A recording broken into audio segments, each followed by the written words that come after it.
Are you looking to get your marriage started the right way? Here are some must-have discussions that are guaranteed to get your marriage off to a great start. Hey guys, if you're new here, welcome to our online family. I'm Amanda. I'm a master's level licensed marriage and family therapist and also a certified Christian sex therapist. This video is more directed for those who are not yet married, but can also bring some great discussion topics for those that are married to discuss again. So before you get married, it is extremely important that you take the time to get to know yourself. How can you truly expect your spouse to love you and know you if you don't yet know yourself? So it's very important to take this time to make sure that you truly understand all your passions, your interests, your core values, those things that matter to you most, and so on. Obviously, getting to know each other better is one of the best ways to prepare for marriage. You really want to make sure to take the time to clarify your expectations. I cannot stress that enough. So the more that you take time to discuss these things together, the better prepared you'll be for your marriage. There are countless topics and discussions to go through, but what's really helpful is that you make sure to go through these basic topics in depth. Let's get started.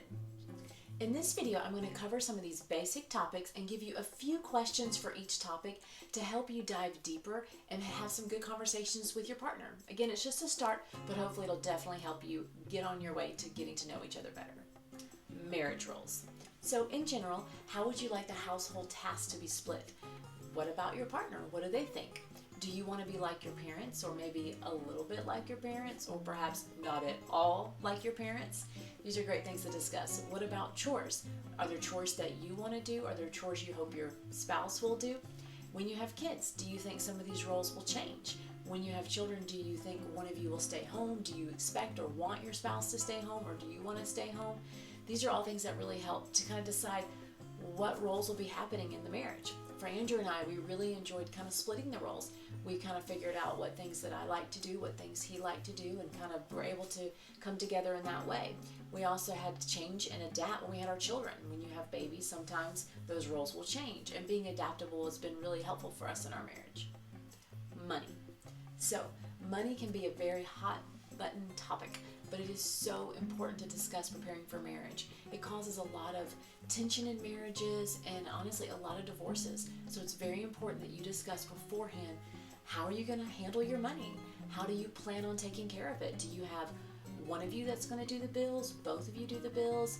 How's that going to be taken care of? Are you going to have a joint account, separate accounts? If so, perhaps discuss the reasoning for why you believe that you want to have a together account or a separate account. Do you have any debt or savings that you need to discuss with each other? These are important things to really make sure to take the time to sit down and discuss. Andrew and I had a joint account. We have a joint account. But at the very beginning, it took us a while to really learn how do we make this work for each other. So there's some things that you're going to expect and begin, and with trial and error, you might not actually have that be the outcome, and you may need to adapt. But being able to be comfortable and having these discussions is key to really preparing for your marriage. Spiritual beliefs. Do you have similar beliefs or perhaps extremely different beliefs? Do you have a particular style of church or perhaps denomination that is important to you? Do you have a plan for how your kids will be raised in the faith? These are just important things to consider. For Andrew and I, it was extremely important for us that we share the same belief because it's allowed us to do ministry and now plant our church together. Family and friends. So you are definitely going to want to spend a lot of time discussing your upbringings from childhood. It is a must. Concerning family, are you close to family? Are you not close to family?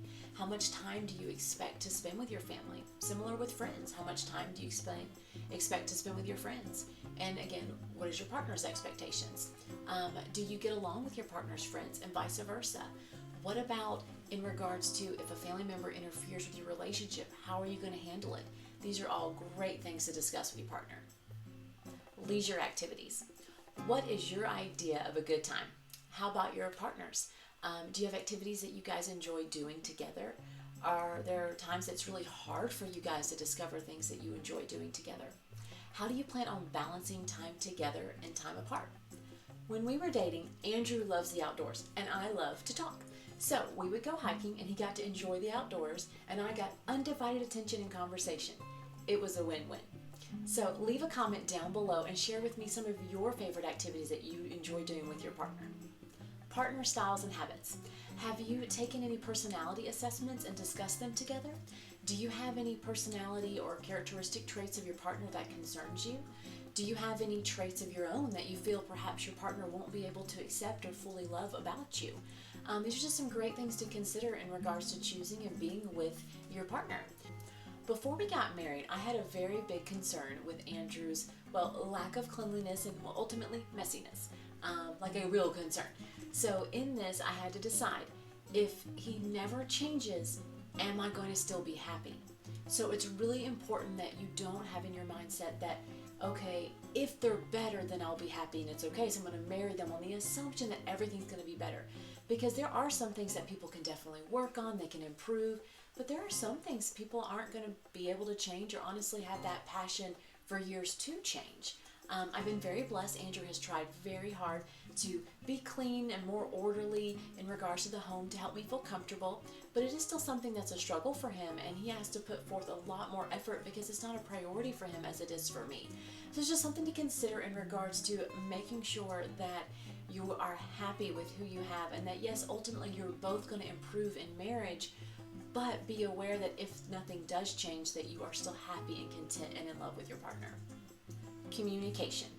So how are the two of you at communicating together? Are you able to talk well together? Can you share your feelings honestly with your partner? Do you feel that your partner is able to be honest with you? Are you comfortable sharing negative feelings with each other? This is all extremely important. Communication is huge in regards to having long-term marriage success. My poor honey, my love language is quality time, and I want a lot of it. So it matters to me that we're able to freely communicate and to have a loving husband who's able to deeply connect with me and love me deeply as myself. Hey, also check out my video on how to talk to your spouse for even extra tips. Conflict resolutions. So how was conflict handled growing up in your home? What about for your partner? How do you guys handle conflicts now? Are there things that you like or things that you really want to work on? What about in regards to avoiding conflict? Do either of you avoid conflict? These are all things to discuss and to consider. Sex. We actually have a video coming out next week where we will cover more on this topic, and it's going to be on advice for newlyweds, so you'll want to check that out. So it's incredibly important that you become comfortable talking about sex with each other. You're going to become more comfortable, obviously, with practice and continual dialogue as well.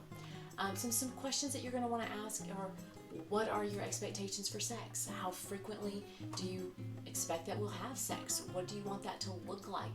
You want to be able to discuss some of your past experiences and so on. Again, we'll discuss this further in next week's video. These are all topics that you're going to continually discuss and continue to work on throughout all of your marriage. If you're not yet married, I highly recommend that you seek premarital therapy with a professional. It's great if you can find someone who's prepared and Enrich certified. This will allow them to give you an assessment and then go through these topics that we discussed in the video. I think it'll be extremely helpful for you. Don't forget to come back next week for our video on advice for newlyweds, talking about the bedroom. You don't want to miss it. It's a fun one. While you wait, you can check out these other great videos. If you like this video, please give me a thumbs up and share it with your friends. And as always, subscribe for more weekly influential encouragement and inspiration. Thanks for watching. See you guys next time. Bye.